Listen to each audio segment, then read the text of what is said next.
یہ ماہ مبارک تمام مہینوں کا سردار ہے۔ اس مبارک مہینے کو تمام مہینوں پر ایسی فضیلت حاصل ہے جیسے سید الانبیاء کو تمام مخلوق پر فضیلت حاصل۔ حضور سے افضل کوئی بشر نہیں اور ماہ رمضان شریف سے افضل کوئی مہینہ نہیں۔ اس ماہ مبارکہ کا آقا کریم صلی اللہ علیہ وسلم اتنا اہتمام فرماتے تھے، اتنا اہتمام کرتے تھے کہ آقا کریم صلی اللہ علیہ وسلم شعبان کی آخری تاریخوں میں اپنے بستر کو لپیٹ کر باندھ دیتے تھے کہ اب عبادت کا مہینہ آ گیا، اب سونا نہیں ہے، اب اللہ کی عبادت کرنا ہے۔ اس ماہ مبارکہ کی فضیلت اگر کسی بندے کو پتہ چل جائے تو پھر وہ یہ تمنا کرے کہ اللہ پورے سال کو رمضان شریف بنا دے۔ یہ ماہ مبارکہ ہمیں جنتی بنانے کے لیے آتا ہے، یہ ماہ مبارکہ ہمیں جنت کی راہ پر لے جانے کے لیے آتا ہے۔ کوئی مسلمان ایسا نہیں ہوتا جو ماہ رمضان شریف کے اندر جنتی نہ ہو جائے۔ اور ماہ رمضان شریف کی جو پہلی شب آتی ہے، جو کل انشاءاللہ آنے والی ہے، وہ ایسی مبارک رات ہے، سبحان اللہ۔ اللہ کے حبیب صلی اللہ علیہ وسلم فرماتے ہیں جب ماہ مبارکہ کی رمضان شریف کی پہلی شب طلوع ہوتی ہے تو اللہ تبارک و تعالی آسمانوں کے دروازے کھول دیتا ہے، جنت کے دروازے کھول دیتا ہے، اور ایک ٹھنڈی ٹھنڈی ہوا عرش کے نیچے سے چلتی ہے، اور اس وقت جو منظر ہوتا ہے ذرا اس کو آپ تصور میں لائیں، حالانکہ وہ تصور میں نہیں آ سکتا۔ ٹھنڈی ٹھنڈی جنت کی ہوائیں چلتی ہے اور اس وقت اللہ اپنے بندوں کو پیار بھری رحمت کی نگاہ سے دیکھتا ہے۔ خدا کی رحمت کی نظر جس پر پڑ جاتی ہے اس کا بیڑا دنیا میں بھی پار ہو جاتا ہے اور آخرت میں بھی پار ہو جاتا ہے۔ کل وہ رات آنے والی ہے، کل وہ شب آنے والی ہے جب اللہ اپنے بندوں کو پیار کی نظر سے دیکھے گا، جب اللہ اپنے بندوں کو رحمت کی نظر سے دیکھے گا۔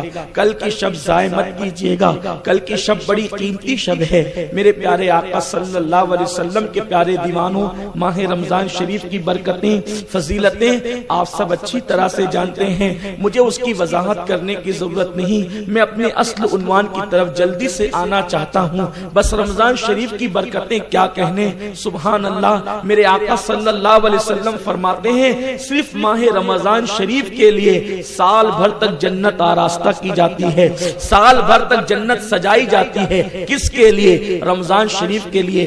ہم تو رمضان شریف کی تیاریاں 29 شعبان سے کرتے ہیں، 28 شعبان سے کرتے ہیں، کوئی رجب سے کرتا ہے، کوئی شب برات سے کرتا ہے، کوئی رمضان شریف کا چاند طلوع ہونے کے بعد کرتا ہے، لیکن اللہ کے فرشتے شوال کا چاند نظر آتا ہے اسی وقت سے تیاریوں میں لگ جاتے ہیں جنت کو آراستہ کرنے کے لیے۔ اس لیے کہ مومنین جو روزہ رکھیں گے، جو نماز پڑھیں گے، جو تلاوت کریں گے، جو عبادت کریں گے، اس ماہ مبارکہ کی تیاری کے لیے فرشتے لگ جاتے ہیں۔ صحابہ کرام اور اللہ والے 6 مہینہ رمضان شریف کی آمد کی تیاری کرتے تھے، یعنی اس کی خوشی کرتے تھے۔ وہ ربیع الاول سے لگ جاتے کہ ماہ رمضان آنے والا ہے، ماہ رمضان آنے والا ہے، اور جب رمضان شریف چلا جاتا تو 6 مہینے تک اس کے غم میں مبتلا رہتے اور افسوس کرتے کہ رمضان شریف کیوں چلا گیا۔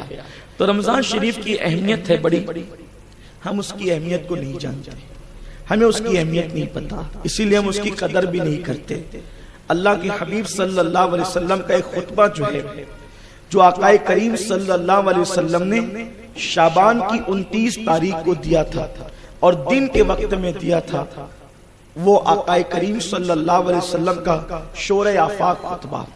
سب سے پہلے میں ایک بات آپ کو بتا دوں، حضور صلی اللہ علیہ وسلم کے جو خطبات ہوتے تھے وہ بہت لمبے نہیں ہوتے۔ آج کل ہماری خواہش ہوتی ہے مقرروں کی کہ ہم لمبی تقریریں کریں، اور ہم لمبی تقریریں کرتے بھی ہیں۔ اللہ کے حبیب صلی اللہ علیہ وسلم کا جو سب سے مختصر خطبہ ہے وہ 3 منٹ کا ہے، اور جو سب سے لمبا خطبہ ہے وہ 33 منٹ کا ہے۔ اس سے بڑا حضور علیہ الصلوۃ والتسلیم کا خطبہ روایتوں میں آتا ہے کہ بیان نہیں کیا گیا، اور یہ تحقیق صرف علماء کی نہیں ہے بلکہ یہ تحقیق سائنسدانوں کی بھی تحقیق ہے۔ انہوں نے آقا کریم صلی اللہ علیہ وسلم کے خطبات کو تلاش کرنے کی کوشش کی، ہواؤں میں حضور کے الفاظ تلاش کرنے کی کوشش کی، تو ان کو پتا چلا کہ حضور نے جو مختصر خطبہ دیا ہے وہ 3 منٹ کا ہے، اور جو طویل دیا ہے وہ 33 منٹ کا ہے، اور ان الفاظ کو انہوں نے ڈھونڈا، تلاش کیا۔ اب انشاءاللہ ایک دن بہت جلد ایسا آنے والا ہے کہ ایک ایسا آلہ ایجاد ہوگا، لوگ کہتے ہیں، مجھے بتایا گیا کہ اس کو ریکارڈ جو کیا گیا ہے اب اس کو سنایا بھی جائے گا، اور جو لوگ اس دور میں ہوں گے، اللہ کرے وہ دن جلدی آئے کہ لوگ حضور صلی اللہ علیہ وسلم کی مبارک آواز بھی سنیں گے، حضور کا خطبہ بھی سنیں گے۔ کتنے خوش نصیب وہ لوگ ہوں گے جو حضور علیہ السلام کی مبارک آواز کی برکتیں حاصل کریں گے۔ تو لوگ اس میں لگے ہوئے ہیں، حالانکہ اس کا تعلق کسی حدیث سے نہیں ہے بظاہر، لیکن جو سائنسدانوں کی تحقیق ہے، ماہرین کی تحقیق ہے، وہ میں نے آپ کے سامنے پیش کی ہے۔ لیکن وہ دن آنے والا ہے۔ آج ممکن ہے کوئی یہ کہہ رہا ہوگا کہ آپ سید صاحب یہ یہاں کھڑے ہو کر کے پھینک رہے ہیں، میں پھینک نہیں رہا ہوں۔ 50 سال پہلے اگر کوئی کہتا کہ ایک ایسا آلہ ایجاد ہوگا کہ لوگ مالیگاؤں میں بیٹھ کر سعودی سے بات کریں گے، تو لوگ یہی سوچتے ہوں گے کہ یہ پھینک رہا ہے۔ لیکن آج موبائل نے اس بات کو غلط ثابت کر دیا کہ وہ پھینک نہیں تھی بلکہ وہ سچائی تھی، اور سائنس اتنی ترقی کرے گی کہ لوگ حضور صلی اللہ تبارک و تعالی علیہ وسلم کی مبارک آواز سنیں گے۔ وہ کیا دن ہوں گے۔ اور آپ کو بتاؤں، اگر ہم اس کو حدیث سے ثابت کرنا چاہیں تو حدیث سے بھی ثابت کر سکتے ہیں۔ دیکھو، حضور نے خطبہ حجۃ الوداع میں فرمایا کہ جو یہاں پر موجود ہے وہ غائب تک پہنچا دے۔ ٹھیک ہے، ایک بات، جو یہاں تک موجود ہے وہ غائب تک پہنچا دے، اور فرمایا مفہوم یہ ہے کہ ممکن ہے سننے والا زیادہ یاد نہ رکھے، لیکن اس تک پہنچے تو وہ زیادہ یاد رکھے۔ توجہ آپ کی، خطبہ حجۃ الوداع کے الفاظ یہ ہیں کہ سننے والا زیادہ یاد نہ رکھے، اور جس تک پہنچے وہ زیادہ یاد رکھے۔ کیا مطلب؟ جنہوں نے سنا ان کی میموری جب تک کام کرتی رہی ان کو یاد رہا، لیکن جب وہ 33 منٹ کا خطبہ ریکارڈ ہو کر کے آئے گا تو انسان اس کو بھول توڑی پائے گا۔ بار بار سنے گا تو بار بار یاد ہوگا، بار بار سنے گا تو بار بار یاد ہوگا۔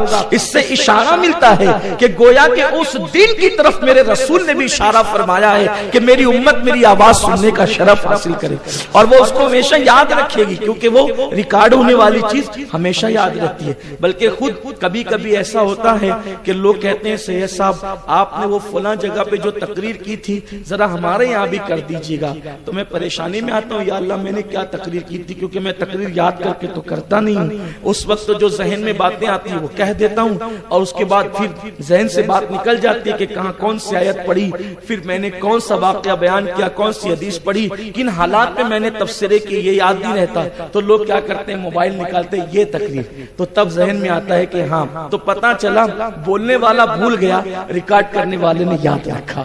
تو حضور علیہ السلام نے فرمایا ہو سکتا ہے کہ جس نے سنا وہ زیادہ یاد نہ رکھے، لیکن جس تک پہنچے وہ زیادہ یاد رکھے۔ تو اب یہ بھی بات ہے نا، پہنچے، اس کا مطلب یہ ہے کہ یہ بات حضور کی پہنچ کر رہے گی، حضور علیہ السلام کی یہ بات لوگوں تک پہنچ کر۔ بہرحال تو حضور علیہ السلام کا خطبہ کوئی لمبا چوڑا نہیں ہوتا تھا، یہ خطبہ بھی بہت مختصر ہے، لیکن اگر کہیں ضرورت ہم نے محسوس کی تو ہم اس پہ تبصرہ کریں گے۔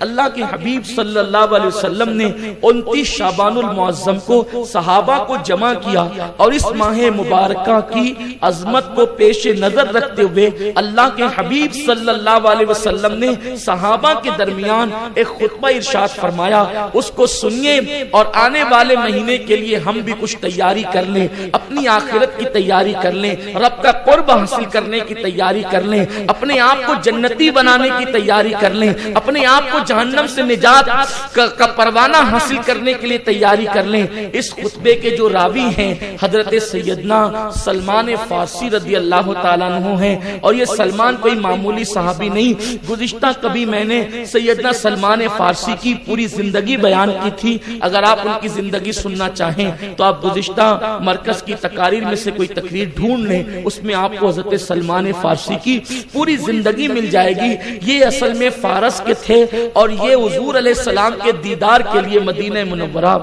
تشریف لائے تھے.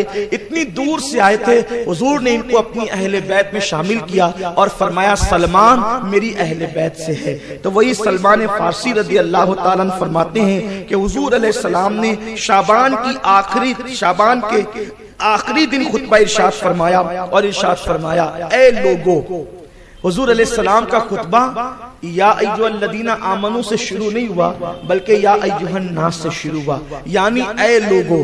اور جب ایمان والوں کو مخصوص خطاب کیا جاتا ہے تو اس وقت ایمان والوں کو کہا جاتا ہے, لیکن حضور علیہ الصلوۃ والتسلیم کا یہ آفاقی پیغام پوری کائنات کے انسانوں کے لیے ہے. اے لوگو, اے انسانوں, اے لوگو. آقا فرماتے ہیں کہ اے لوگو, ایک بہت ہی مبارک مہینہ, مبارک یعنی برکت والا مہینہ تم پر سایہ فگن ہونے والا ہے.